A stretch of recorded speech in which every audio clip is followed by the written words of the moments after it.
Bah! What up, guys? My name's Gus. Welcome to Gamer Glitch, and today, well, we got a couple of different topics for you today. Pokemon Go has grossed $3 billion, yes, billion with a B, Luminosty works with Activision to grow esports. A couple other stories today. But first, I do need to mention yesterday's story. I accidentally slipped up.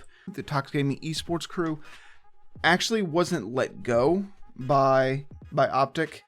They just requested that they secede from Optic. So I just wanted to throw that caveat out there because fake news claim. So my bad, I misspoke, and I'll try not to let that happen again. All right, moving forward into the first story of the day comes from Nintendo. Now, unless you've been living under a rock on social media within the last 24 hours, Nintendo has released the new Switch Lite at an MSRP of $199.99 before tax, obviously. The Nintendo Switch Lite is due to come out September 20th at 2019.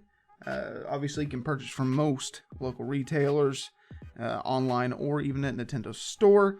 Now, on the Nintendo Store, they talk about how it will be a non-switchable variant of the Switch. The lack of Joy-Cons, they will be molded into it. So essentially, it's the newest generation of Game Boy. And it's designed specifically for handheld play mode. So basically, it's not a Switch. It's a Game Boy. So the Nintendo Switch will come out in 3 different colors at launch: yellow, gray, and turquoise. With a special variant for these Pokemon Sword and Shield, which will have light pink and light blue buttons on a gray etched background, sketchy etched background with the elusive Pokemon. From what I was reading, it appears to be that it will be backwards compatible with most games that were accessible in handheld mode, but obviously that will exclude the games that you had to put only in the TV mode. I don't know what games those would be. I couldn't find a list as to what those would be. If you do know, let me know in the comments down below. What do you guys think? I mean, a switchless Switch that switches the Switch. I don't know. There's a lot of switches. Okay, I'm just glad. I'm just glad Gam doesn't make me go pick one. Oh yes, the newest generation of Switch, or the Switch Lite, the new Game Boy, and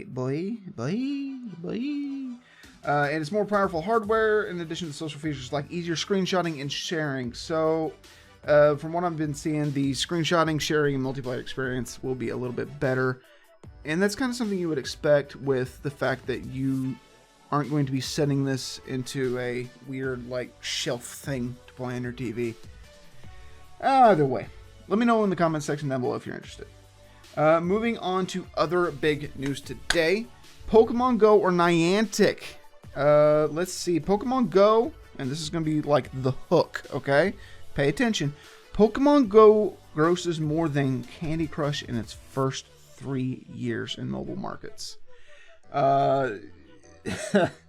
Apparently, Pokemon Go's third year anniversary was July 6th. And in an article by Sensor Tower, link in the description, the author Randy Nelson discusses how Pokemon Go has generated 2.6 billion, billion with a B, across the App Store and Google Play. As someone that played Pokemon Go for the first 2 weeks of its launch and went around on adventures and having a good time with my fiance, Lady Reptar, or Lauren, as most of you know her, I thought it was fun, but what really lost me was, first off, you had to buy the Pokeballs with real cash or this or that, and I just wasn't a real big fan of that. And then second off, I honestly thought that Pokemon Go would have more of a turn-based strategy implementation like they do in the games from when we were kids, and that's what sold me. That's why I played for the first 2 weeks, and then I just kind of lost interest.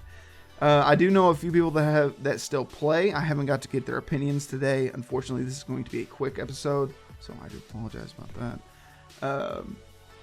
But from what I've seen, it's definitely still being played. I mean, 2.65 billion. I mean, that's more than just whales, obviously. That's, there's probably Whalmer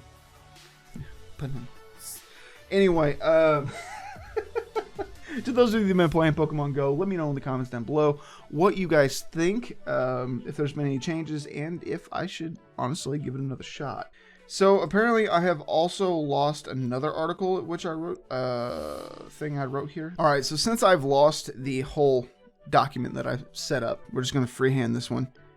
In other news, Luminosity Esports news. Luminosity went to the Bud Light's Dream Festival that took place on June 29th in Toronto, Canada, a 3-day music festival, and Luminosity is trying to work with music crowds in order to grow esports. In probably one of the most clever ways that I've seen, Luminosity set up a bunch of mobile gaming stations, merchandise stalls at the merchandise stalls at the music festival, and from what I've seen, a lot of people actually took part in this. And so whether it was people that were already interested in esports to begin with that were at the music festival, or whether this is actually naturally growing the community of esports enthusiasts, or at least people that are becoming aware of esports, this is awesome.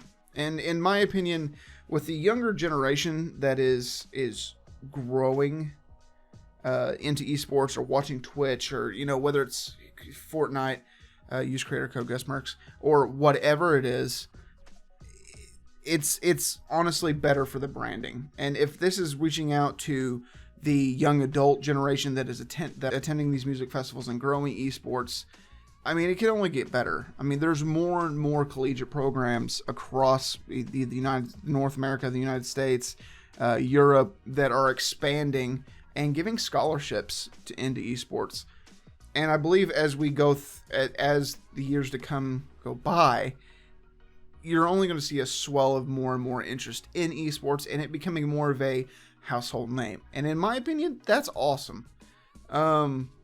Anything to reach out and be more inclusive with other groups, in my opinion, that's awesome. Esports is one of the ultimate neutralizers as far as like opportunity, if that makes sense. When you talk about regular sports, well, this guy's, this lineman's 6'4" and 350 pounds. Not everybody is going to meet that criteria to play. Whereas on esports, everybody has, most everybody has the ability to get good as scrub. So with that, that's going to do it for today's news. Again, I want to apologize about the Toxic Gaming slip-up. I hope you guys understand. I'll try to do better the next time. What do you guys think? Let me know in the comment section down below as far as any of these stories are concerned. My name's Gus. I hope you had a good time and you learned something today. All links will be available in the description down below. Make sure you guys check out the Discord, discord.gg/theredax. Join there. Come say hi. Follow us on social media. I hope you guys have a fantastic day, and I'll see you guys in the next episode. Hat throw.